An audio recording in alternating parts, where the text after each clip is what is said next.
The broadcast is now starting. All attendees are in listen-only mode. For listening in today, Tuesday, October 30th, to our faculty webinar. Welcome to today's topic, Forecasting the Future. What will happen during the 2018 midterm elections with Emory's own Professor Alan Abramowitz. My name is Marifel Verlor, and I'm the Director of Global Alumni Engagement. It is my pleasure to introduce our featured speaker. Dr. Alan I. Abramowitz is the Alvin W. Barkley Professor of Political Science at Emory University in Atlanta, Georgia. He received his BA from the University of Rochester in 1969 and his PhD from Stanford University in 1976. Dr. Abramowitz has authored or co-authored 6 books, dozens of contributions to edited volumes, and more than 60 articles in political science journals dealing with political parties, elections, and voting behavior in the United States. He is also one of the nation's leading election forecasters. His Time for Change model correctly predicted the winner of the popular vote in every presidential election between 1992 and 2012. Dr. Abramowitz's newest book, The Great Alignment, Race, Party, Transformation, and the Rise of Donald Trump, was published by Yale University Press in 2018. If you have any questions throughout the presentation, please feel free to chime in. We want this session to be an open dialogue between all attendees. We appreciate your understanding if we can't get to all of them. At the end of the program, I will share Dr. Abramowitz's email address with you. He loves to hear from alumni, parents,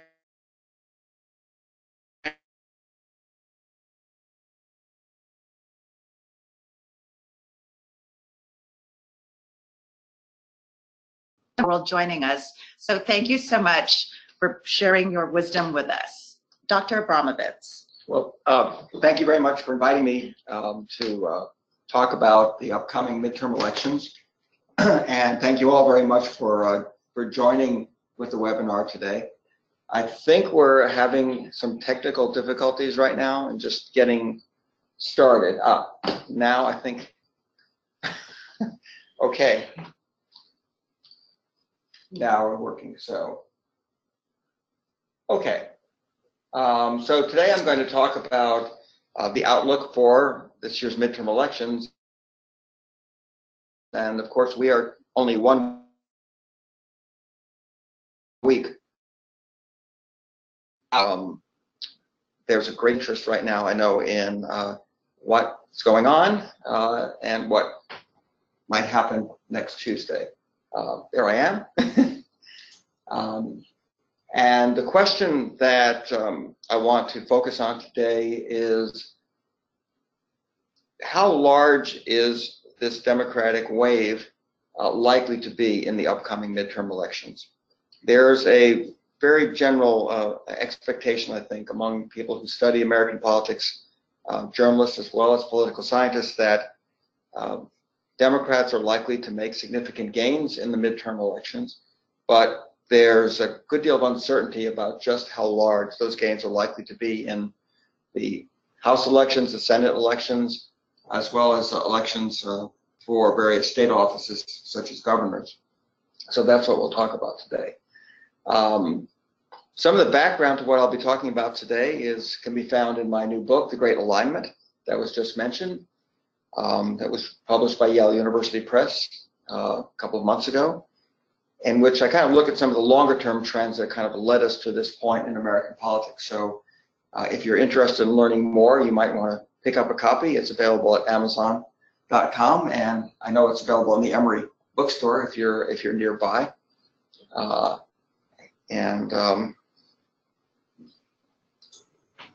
You know, there's not that much time left until Christmas, so if you're looking for a gift for that someone on your shopping list who has everything, they probably don't have my book.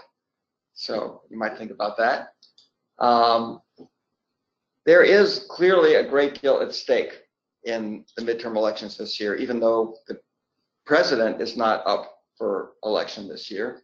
We'll be electing the entire U.S. House of Representatives, 35 U.S. senators, 36 of our 50 governors, and over 80% of the state legislators around the country in this midterm election. And in addition to the sheer numbers of elected offices, another thing that makes this year's midterm election especially important is that we're now only 3 years away from the next round of redistricting, which will take place after the 2020 census. And that is when state legislatures around the country will be redrawing the district lines for not only their own districts, but for the congressional districts.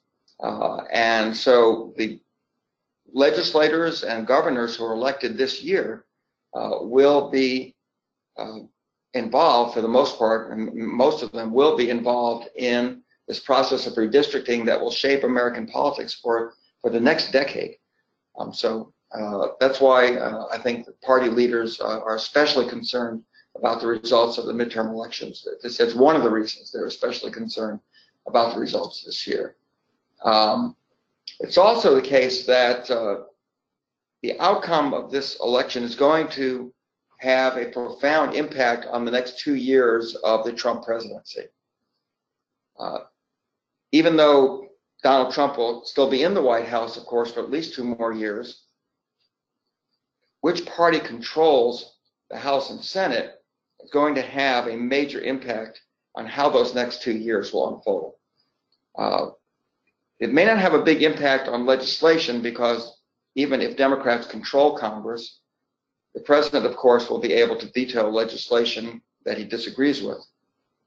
Where it will clearly have a big impact, though, is in terms of the ability and really willingness of Congress to engage in oversight of the White House and the executive branch. It makes a great deal of difference, for example, whether the next chair of the House Intelligence Committee is the gentleman on the left here, Democrat Adam Schiff, or the gentleman on the right, Republican Devin Nunes, who is currently the chair of that committee.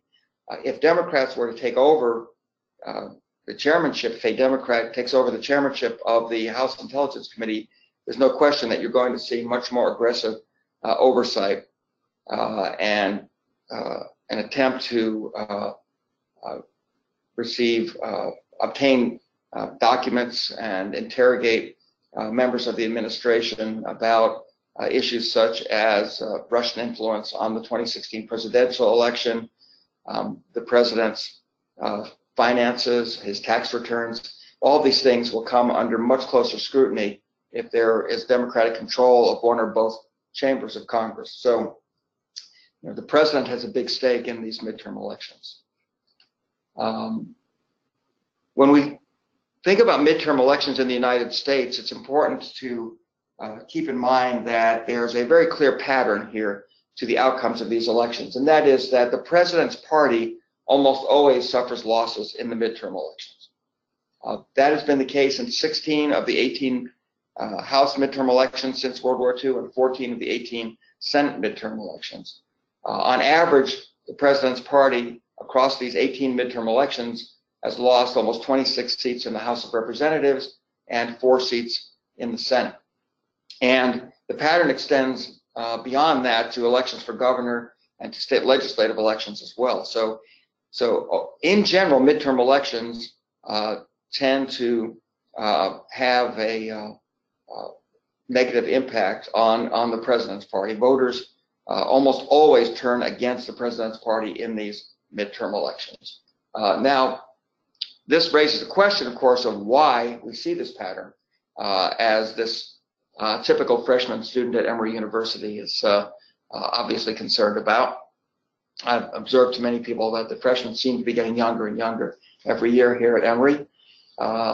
So this is a very natural question that arises about this pattern. And there are 2 kinds of explanations that are offered by political scientists for the tendency of the president's party to suffer losses in midterm elections. One is a theory called surge and decline that explains what happens in the midterm elections in relation to what happened in the preceding presidential election. The bigger the gains for the president's party in the preceding presidential election, the greater the losses to the president's party tend to be in the midterm election. There's a tendency for those gains to, which reflect whatever the issues were that favored the president and his party in the presidential election year, to then kind of go away in the subsequent midterm election year, and things kind of return to a normal pattern of partisan voting. However, in the 2016 presidential election, there really wasn't a surge toward the Republican Party. The president himself did not win the popular vote, and Republicans actually lost seats in the House and Senate, small number, in the presidential election. So there's not much reason to expect an offsetting decline in the 2018 midterm elections. What we do see happening in this midterm election, as in other recent midterm elections, however, is the phenomenon that I call negative voting. That's a tendency for opposition party voters to be motivated to go out, turn out, and take out their anger or frustration on the president's party. They don't have an opportunity to vote against the president, but they do have the opportunity to vote against candidates from the president's party for Senate, for House, governor, and so on down the ballot. And that's what we've been seeing in recent midterm elections. It seems like anger and frustration on the part of out-party voters often outweighs any sense of satisfaction or desire to assist the president and the president's party on the part of those who support him. So, for example, as this cartoonist suggests, in the 2014 midterm elections, 4 years ago, it seemed to be Republican voters who were more motivated to get out and take out their anger and frustration at President Obama and the Democrats in Congress by voting for Republican candidates, whereas Democratic voters just didn't seem to be all that excited about voting again. However, there's some reason to think that things are a little bit different in 2018 with a Republican in the White House. Now it seems that Democrats are the ones who may be more energized and more motivated to get out, to take out their anger and frustration with President Trump and Republicans in Congress, as our own Mike Luckovich, the cartoonist for the Atlanta Journal-Constitution, suggests in this cartoon. It is normally the case that the president's party suffers losses in midterm elections. However, the magnitude of those losses varies considerably, all the way from very small losses or even very occasionally gains in the House and Senate to very large losses. And we can see both of these types of midterm elections if we look back at the two midterms that occurred during the presidency of George W. Bush. I'm sure some of you remember this guy. I know some of my Democratic friends are now looking back very longingly at the presidency of George W. Bush, remembering those now as the good old days. But if we look at the two midterm elections that occurred during Bush's presidency, we can see that in the first one, in 2002, the president had an approval rating of 63%, and that was in the aftermath of 9/11, which had occurred only about a year before the midterm elections. And Republicans actually gained seats in the House and Senate, something that very rarely happens. They gained 8 seats in the House and 2 seats in the Senate. So a very good midterm election for Republicans. 4 years after that, however, in the 2006 midterm election, President Bush's approval rating was only 38%. At that point, voters were becoming increasingly dissatisfied with the ongoing war in Iraq, for one thing. And so Republicans actually lost 30 House seats and 6 Senate seats in that midterm election, and Democrats actually regained control of both the House and Senate in the 2006 midterm election. So that just shows you one example of just the range of outcomes that is possible in a midterm election. So we can see when we look at the average here, depending on whether a president's approval rating is in positive or negative territory, that is above 50% or below 50%. If a president is in positive territory, in the 9 midterm elections where that was the case, the average seat losses were only 14 seats in the House and 2 seats in the Senate. Whereas when a president's approval rating is underwater, as we say, where the disapproval is higher than the approval, the average seat losses were 37 seats in the House and 6 seats in the Senate. So it makes a big difference whether the president is popular or unpopular, whether his approval rating is, as they say, above water or underwater. So what can we say about President Trump heading into the 2018 midterm elections, as he has been going around the country campaigning for Republican candidates for House and Senate? Well, the president's approval rating has been underwater for his entire presidency. From almost the moment that he took office, and his initial approval rating in the Gallup poll was 45%, and his disapproval rating was also 45%. That was the lowest approval and highest disapproval rating for a newly elected president that we've ever seen, at least in the history of the Gallup poll going back to the 1940s. So in the most recent average of many polls that ask this presidential approval question, we see that the president's approval rating has been averaging around 43%, his disapproval rating around 52%. So that's a slight improvement from where he was a few weeks ago, but it's still well below where Republicans would like to see the president's approval rating heading into the midterm elections. Something else that is important this year is that these midterm elections and congressional elections in general are becoming increasingly nationalized, meaning that national issues, including evaluations of the president's performance, are playing a larger role in shaping voters' decisions than they did in the past. As the polling data here from the Pew Research Center show, the percentage of registered voters who are saying that their vote for Congress will reflect their opinion of the president's job performance, whether it will be for the president, to support the president, or to oppose the president, is much higher than it has been, was in the past. 60% of voters now say their vote will be based on their opinion of the president, whereas 10 or 20 years ago it was in the 40s. So that's what I mean by saying these elections are becoming increasingly nationalized. Voters are choosing candidates for House and Senate based on their opinion of the president and which party they want to control Congress, and not so much on just what they think about the candidates running in their own state or their own district. There is a very, very strong relationship now between opinions of the president and voting intentions in the midterm elections. As you can see in this CNN poll from February, voters who approved of the president's performance at that time planned to vote Republican by a margin of 81 to 10%, whereas those who disapproved of the president planned to vote for Democrats by a margin of 88 to 7%.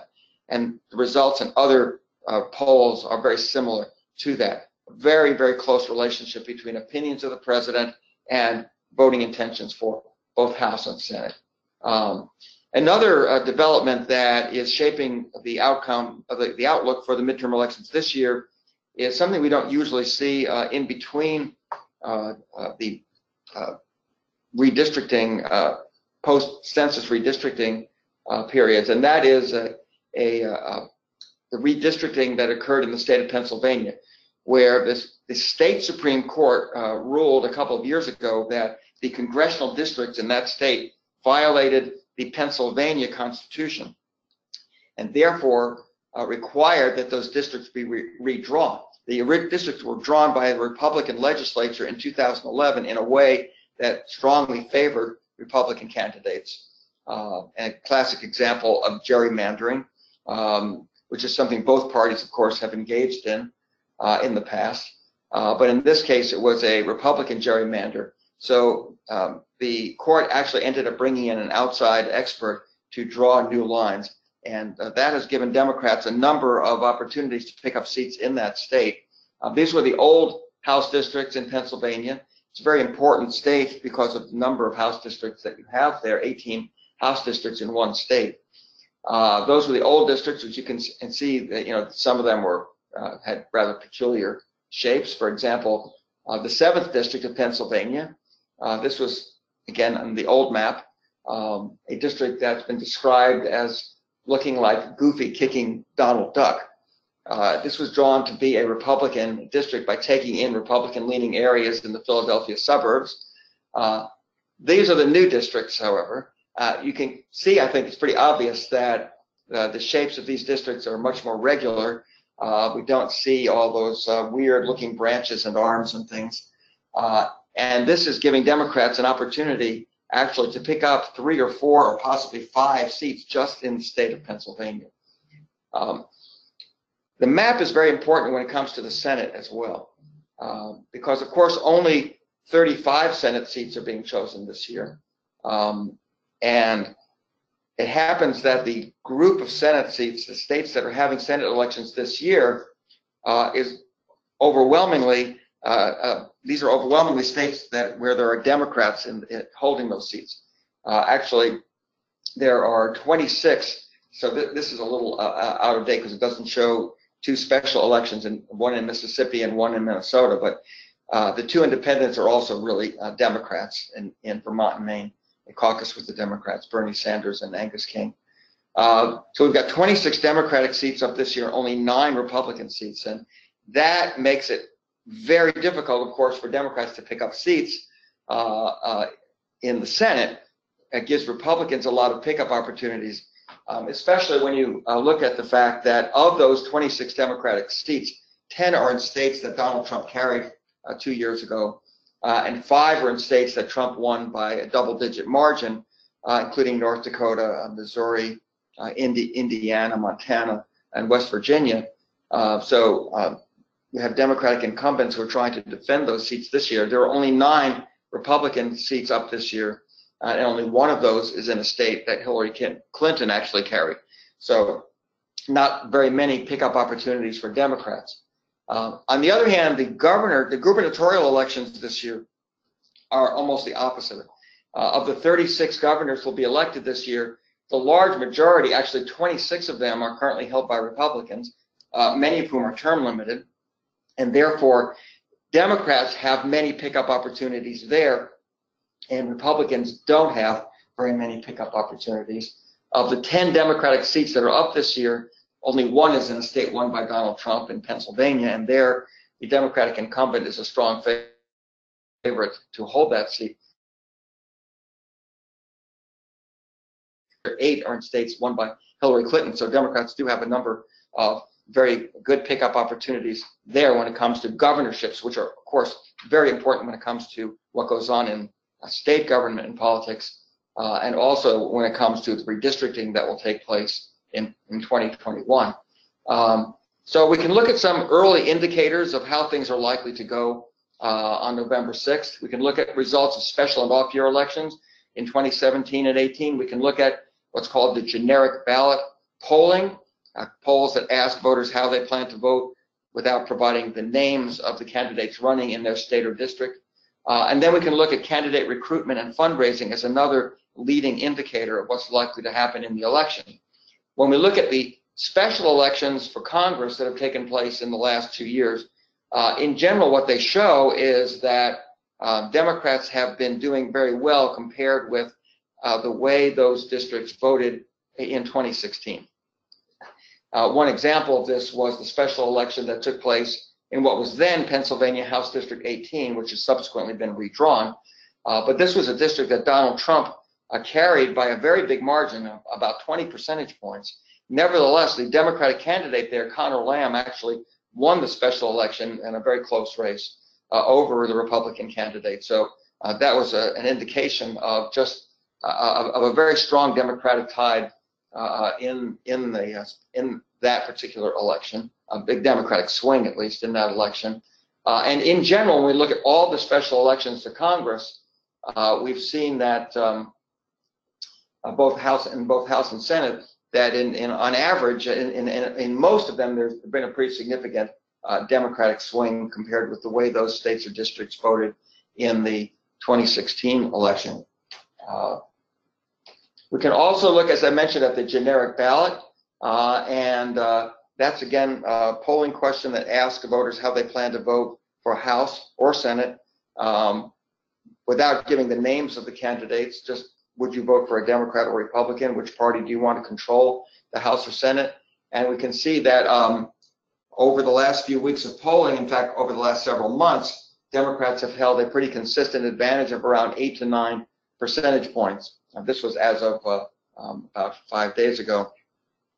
And so that's a pretty solid margin that would suggest that if it translates into votes, actual votes on election day, Democrats have a very good chance to win a majority of seats. And in fact, there is a very close relationship between generic ballot polling and the actual popular vote for the House of Representatives across the country. So that generic ballot is usually considered a very good, accurate leading indicator. And we can also look at the behavior of what we call strategic politicians, because candidates for office and current office holders anticipate what's going to happen in the election, and their behavior, whether it comes to whether to run for office, whether to retire for office, also the behavior of donors, whether to give money to candidates, is going to reflect the national political climate heading into an election. When we look at those decisions this year, we see that, first of all, the number of Republican retirements in the House is much higher than usual. In fact, it's the highest it's been. This was with 225 days left before the election, by which time most of those retirements had taken place. You can see far more Republicans leaving the House voluntarily than Democrats leaving the House, suggesting that they're anticipating a perhaps difficult election for Republicans. In the Senate, likewise, 4 of the 9 Republican seats have seen their incumbents retiring. One of those retirements, that of Jeff Flake in Arizona, is giving Democrats perhaps their best opportunity in this election to pick up a Republican seat. Only one Democratic senator is not running. One former incumbent, Al Franken, who was kind of forced out because of a sexual harassment accusations. There is an appointed Democratic incumbent running for that seat, however. So Republicans have 4 open seats, and the Democrats have actually technically no open seats in the Senate.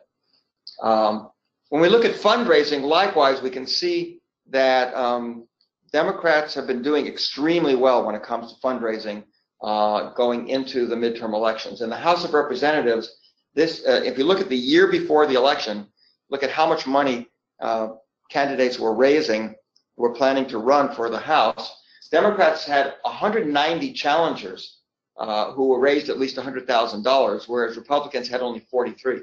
It's almost a reversal of what happened in 2009, the year before Republicans made big gains in the 2010 midterm elections, when far more Republicans had raised 100,000 or more. So fundraising and patterns in general, and that has continued into 2018. Democratic candidates have been raising extraordinary amounts of money heading into the midterm election. So money doesn't guarantee victory, but it's certainly considered a necessary condition for having a strong campaign and a realistic chance, especially when it comes to unseating an incumbent. So turnout is going to be crucial in this year's midterm elections. One thing we know about midterm elections is that turnout tends to be low, as Michael Ekovich is suggesting here. I do want to point out that Election Day this year is actually on November 6th, not November 4th, because this was a cartoon from an earlier election year. So don't be confused about that. When we look at the overall patterns trends over time in turnout, we can see that on average, turnout in presidential elections is substantially greater than in midterm elections.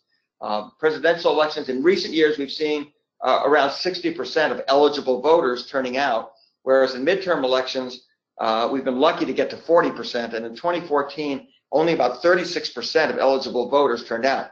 This was especially big problem for Democrats because the decline in turnout in midterm elections is greatest among the youngest age group. Younger people consistently turn out at a lower rate in all types of elections than older voters. However, the drop in turnout in midterm elections is much greater, or has been at least, much greater for young people than for older voters who tend to be more consistent in their turnout.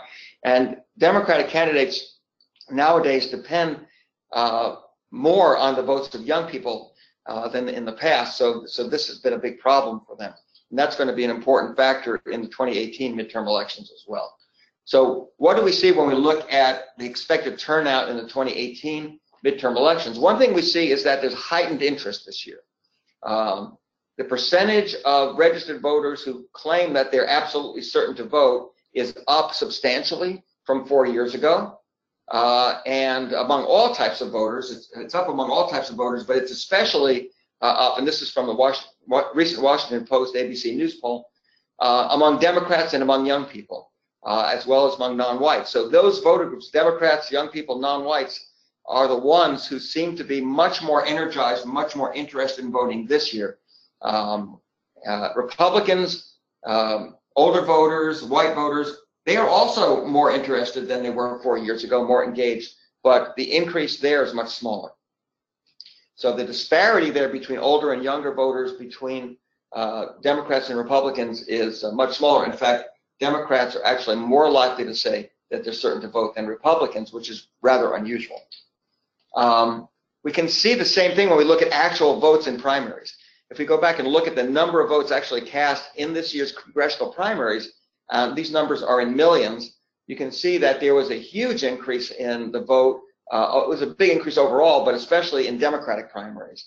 A 64% increase in the number of votes in Democratic congressional primaries, a 24% increase in number of votes in Republican primaries. So Democrats in 2014, 47% of the votes in primaries were in Democratic primaries. This year it was 54%. So again, we're seeing heightened interest across the board, but especially among Democratic voters. So I'm going to give you my tentative predictions here. And my forecasting model is a very simple one. It predicts the aggregate seat swing, the overall seat swing in the House and Senate. I don't try to predict what's going to happen in individual contests. I'm simply trying to predict how many seats a party will gain or lose overall. And it's based on three factors: the party of the president, which of course now we have a Republican president, which means Democrats have an advantage because in midterm elections, the president's party loses seats, or generally loses seats, regardless of what else is going on. The number of seats that the president's party is defending this year, 240 in the House, is a pretty big number, so that gives Democrats a good number of pickup opportunities, but only 9 Republican seats in the Senate, so very few pickup opportunities for Democrats there. And then the generic ballot margin for the president's party, which is a measure of kind of the national political environment or climate at the time of the, or in the weeks preceding the midterm election. So putting those three factors together, my model predicts that, and this isn't lined up the way it's supposed to, but it can still kind of see what's going on. Given where the generic ballot margin is right now, which is around between 8 and 9 percentage points, what my model predicts is that Democrats should be able to gain, Republicans are likely to lose. That's the negative number there. Negative 30 to 34 means Republicans are expected, by my model, to lose between 30 and 34 seats in the House, but to gain between 4 and 5 seats in the Senate. That's a very unusual situation. To have the same party predicted to lose a large number of seats in the House, but to actually gain seats in the Senate is something we just don't see very often. But it reflects the fact that the Senate map is so difficult for Democrats this year because there are so few pickup opportunities for them. Basically what my model is saying, that Democrats are very likely to take control of the House, but rather unlikely to be able to gain seats in the Senate. They need 2 to take control there. In this case, I think my model is probably overestimating, however, the number of seats Republicans are likely to gain in the Senate. In the last 3 midterm elections combined, all 38 incumbents from the out party, and this year the Democrats are the out party, but in the last 3 midterms, all 38 incumbents from the out party were reelected. Not one incumbent from the out party lost. And all the seats that flipped in the Senate went from the president's party to the out party. None of them went the other way. So that just tells us that when there is a tide in these elections that's running in one direction, it tends to kind of carry all of these races, to influence all of these races across the board. That doesn't mean that no Democratic incumbents will lose this year. In fact, there are 2 or 3 Democratic incumbents who could very well lose their seats this year. When we look at the latest ratings of the Senate contest this year, so far, as of a few days ago at least, only one Democratic incumbent right now is an underdog, and that's in North Dakota, where Heidi Heitkamp, the Democratic incumbent there, is trailing in the polls to her Republican challenger. So that's a seat Republicans appear to be likely to gain. The other races involving Democratic incumbents, the Democrats are favored in all of them except 3 that where the races are rated as toss-ups in Missouri, Indiana, and Florida. And there are 2 Republican seats in Nevada and Arizona that are rated as toss-ups where Democrats could potentially pick up Republican seats. So when you put it all together, it looks like in the end, we're going to be close to a standoff, or Republicans could potentially pick up 1 or 2 seats. It's certainly possible that Republicans could pick up 3 or 4 seats, and it's also possible that Democrats could pick up 2 or 3 and take control of the Senate. But I think those outcomes are less likely than something closer to a standoff where we end up very close to where we are right now in terms of control of the Senate. So the bottom line here is I'm expecting substantial Democratic gains in the U.S. House, as well as in governorships and state legislatures. My model gives Democrats about a 70% chance of gaining a majority of seats in the House. Other forecasters, including Nate Silver and 538, are giving Democrats an even better chance. Right now, 538 has Democrats with about an 85% chance of winning a majority. The Senate map, however, makes Democratic gains or takeover unlikely unless the Democratic wave this year is really, really large. So as of right now, it looks more likely to me that, as I said, Republicans will retain control of the Senate with a narrow majority. So I'd like to say thank you very much for sitting in on the webinar. And I also would like to say I have no idea how this last slide got into my presentation. It's just a mystery. Someone's been hacking my files. Well, thank you so much, Dr. Abramowitz, for that fascinating and informative presentation. I'd like to remind our listeners that we are open to questions and that you can type your questions and I can read them out loud to Dr. Abramowitz. So I'm going to start with a question from Mike Thompson. He says, you mentioned the President Bush approval and midterm election results. Right. What were they like for President Obama's 2 midterm elections? Right. And what are the differences? Well, in President Obama's first midterm election was in 2010, of course. The president's approval rating in the weeks preceding that midterm election, at about the stage where we are right now, in relation to the 2018 midterm elections, was around 45%, as I recall, maybe a little bit lower than that. So it was not that different from where President Trump is right now, maybe slightly higher. Democrats lost over 60 seats in the House in that midterm election. Republicans took control of the House. Republicans also gained a few seats in the Senate, but not enough to take control of the Senate.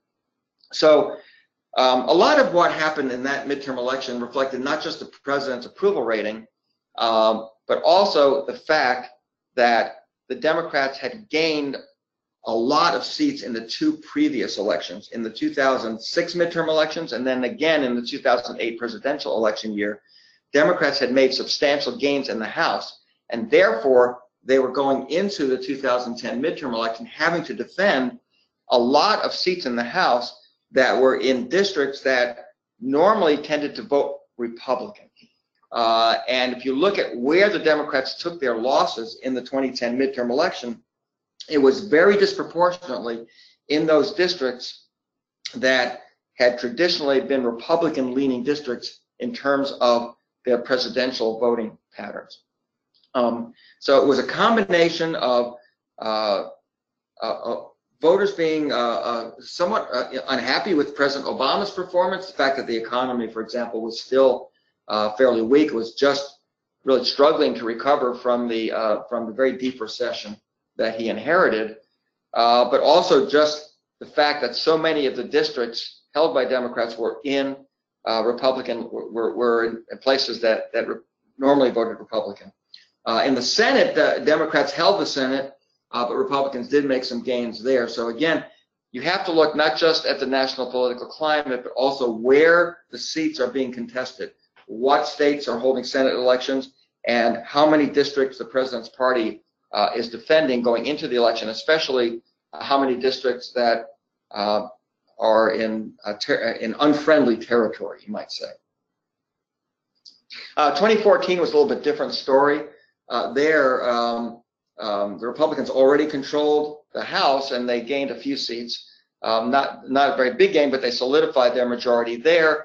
And Democrats lost control of the Senate in that election. And again, a lot of that had to do with the fact that the Democrats were trying to defend Senate seats in a number of Republican-leaning states that normally vote for Republicans. And the president's approval rating going into that midterm election was also somewhere in the low to mid-40s. So again, if you're from the president's party, if you're a candidate or an incumbent from the president's party, you would like to see that approval rating above 50%. You would like to see it as far above 50% as possible to minimize those losses.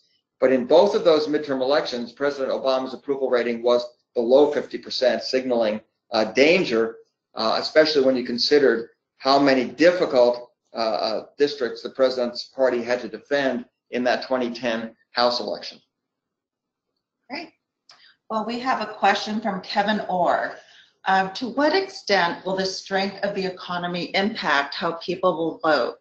I'm curious if people will say to themselves, I can't stand Trump, but the economy is so good, and I don't want that to get messed up through a shift in congressional control. Right. Well, certainly having a strong economy is better for the president's party than having a weak economy or being in a recession. But historically, it does not necessarily guarantee that the president's party won't lose seats in the House of Representatives or the Senate for that matter. In midterm elections, it seems that a bad economy almost always leads to big seat losses. A good economy doesn't necessarily, however, lead to a very good outcome. It depends on other factors and how voters are feeling in general about the job that the president is doing.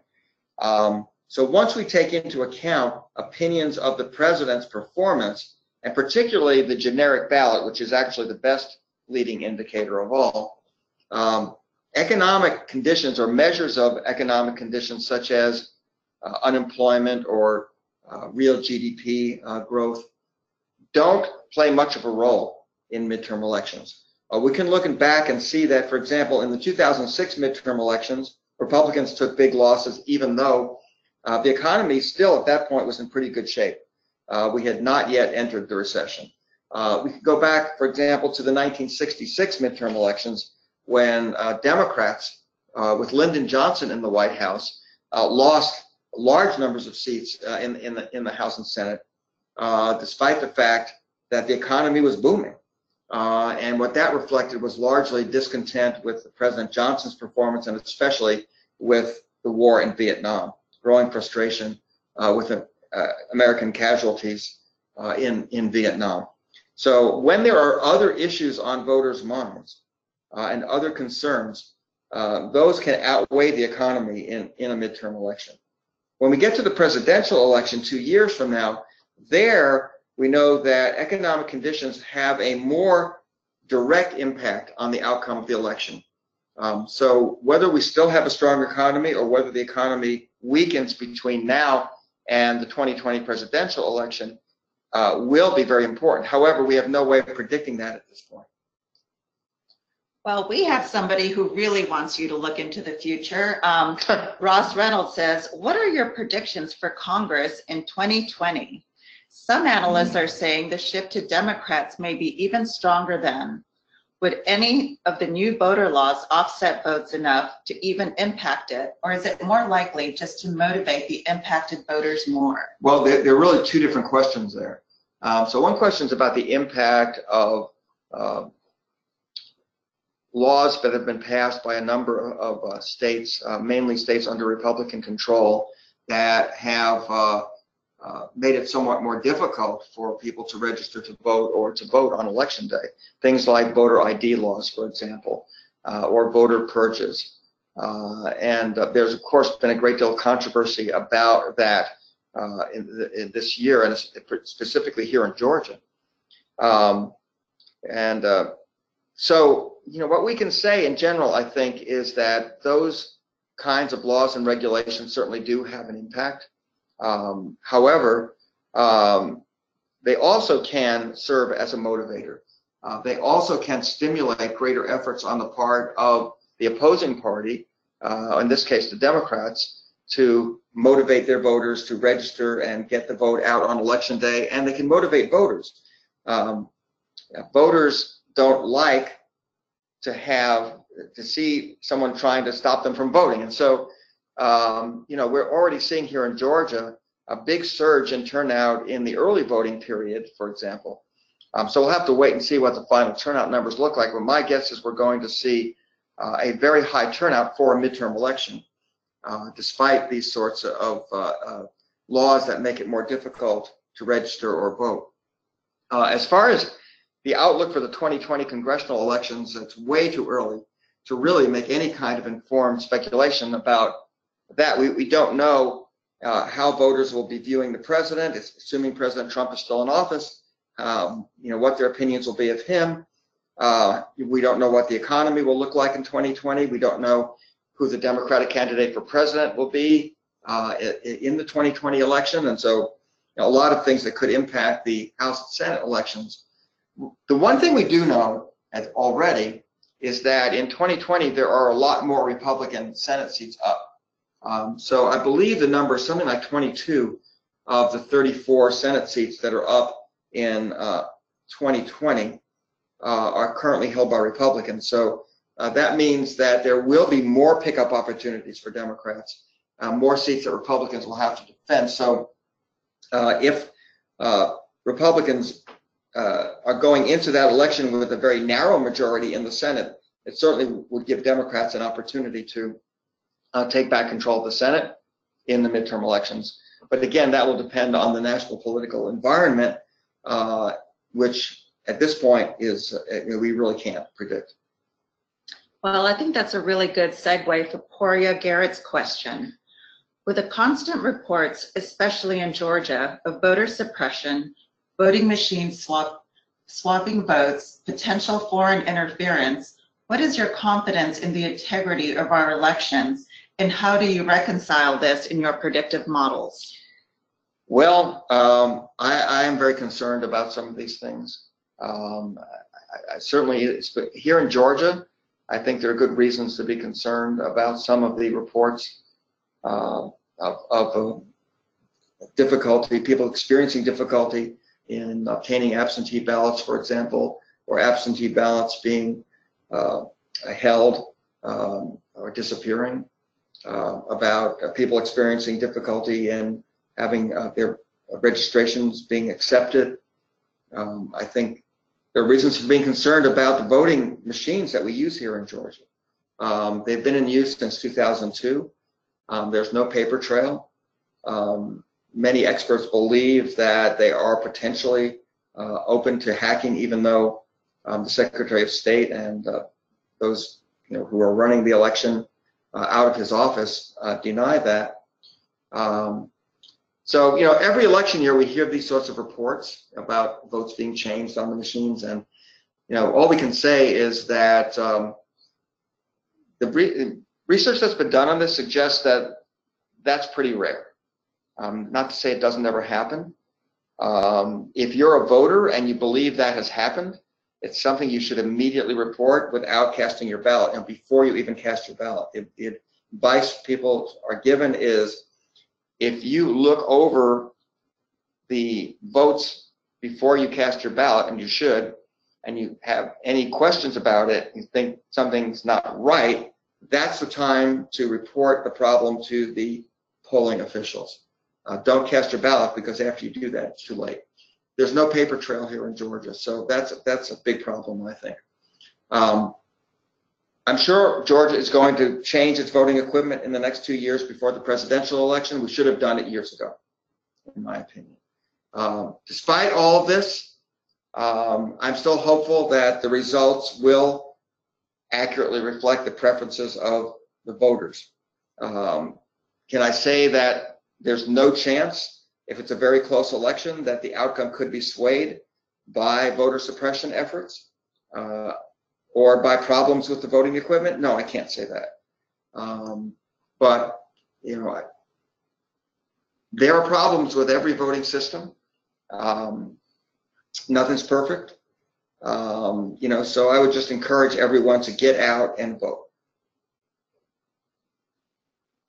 Well, Francis Jen wants to know, given the prediction mistakes made by the media in 2016 presidential election, do you think this time the media will have better odds of predicting in the right direction? The problems in yeah, that's a good question. The problems in 2016 mainly involved some of the state level polling in the swing states like Pennsylvania, Wisconsin, and Michigan. The national polls were actually fairly accurate. If you look at the final polling average in 2016, it had Hillary Clinton leading Donald Trump by about 4 percentage points. Her actual popular vote margin was about 2 percentage points. So that's actually pretty close. You're not going to do that much better than that. The problems with that in a number of the states, of the key swing states, I mentioned Pennsylvania, Wisconsin, and Michigan.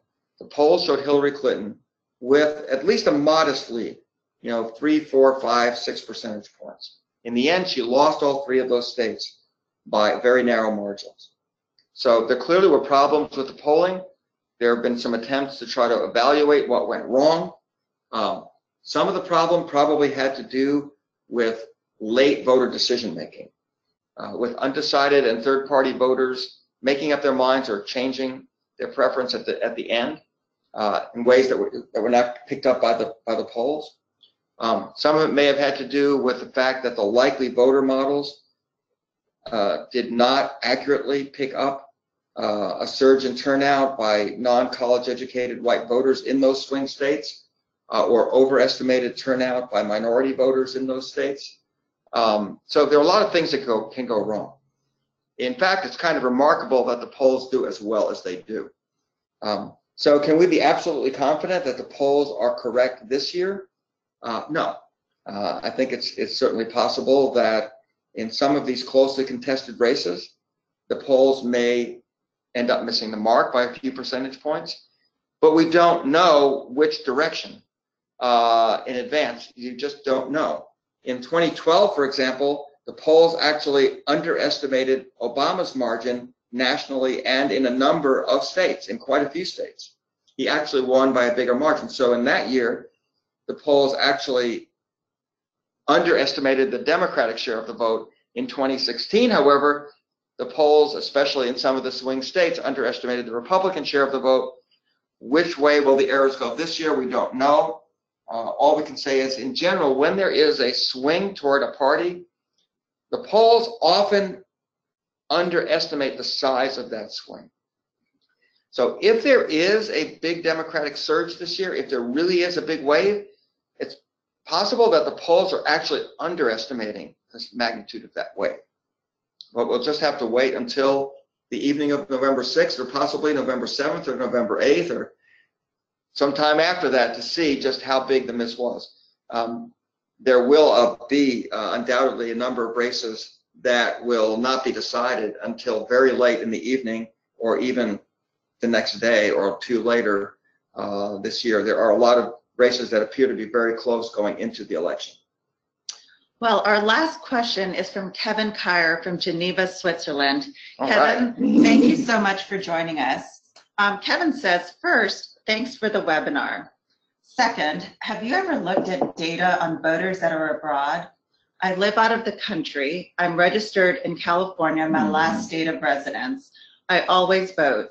I'm curious if there's any data on the indicators from voters abroad, as our information on the political landscape is not as readily available. Yeah, that's a good question.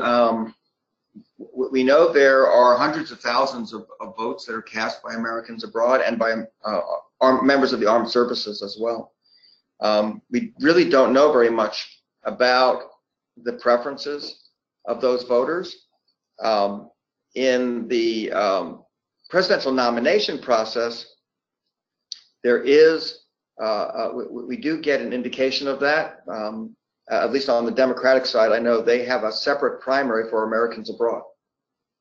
And I believe in 2016, Americans abroad, these were Democrats, strongly supported Bernie Sanders in the presidential primary. My sense is that Americans living abroad, on average, tend to be a pretty Democratic voting group. But I don't really have specific data on that. I'm looking more based on demographics. They're all a pretty highly educated group.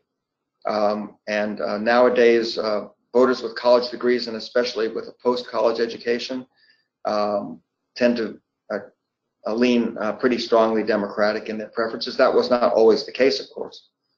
But we really don't know. The votes just get counted. Voting absentee, the votes just get counted with all the other absentee ballots. And the large majority of absentee ballots, of course, are not from Americans overseas. They're from Americans who are just voting with absentee ballots here. It's become much easier in recent years to cast an absentee ballot. We have a lot of states now that have no excuses absentee voting. You don't need to be out of the country to, you don't need any special reason to vote by absentee ballot.